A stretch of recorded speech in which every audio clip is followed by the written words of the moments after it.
আসসালামু আলাইকুম। মণিপুরি জাতের কাকরোল আমি জমিতে কাকরোল উঠাচ্ছি। দেখেন কি সুন্দর কাকরোল হয়েছে। এই যে কাকরোল ধরে আছে জমিতে পর্যাপ্ত পরিমাণ। এই কাকরোলটা লাগাইতে হয় জানুয়ারি ফেব্রুয়ারি মাসে, অর্থাৎ এটা উঁচু জমিতে রোপণ করতে হয়। এটা নিচু জমিতে কাকরোল চাষাবাদ করলে লস খাবেন, কারণ কাকরোলে মূলত বীজ থেকে হয় না, এটা কাকরোলে আলু হয়। অর্থাৎ নিচে একটা আলু হয়, আলু থেকে আপনাদের রোপণ করতে হবে। আর কাকরোলের আরেকটা বিষয় হচ্ছে এটা মেয়ে এবং পুরুষ, প্রতি 10টা-12টা কাকরোলের গাছ আন্তর একটি পুরুষ গাছ রোপণ করতে হবে। প্রতিনিয়তই এই কাকরোলে ফুল ছোঁয়াইতে হয়, প্রতিদিন সকালে ফুল ছোঁয়াইতে হয়।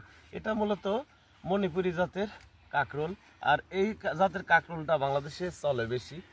এটা রোপণ করতে হয় জানুয়ারি ফেব্রুয়ারি মাসে, রোপণ করলে সর্বোচ্চ বেটার হয়। আর এটা রোপণের ক্ষেত্রে দেখা যায় উঁচু জমিটাই আপনারা পারফেক্ট করে নেবেন।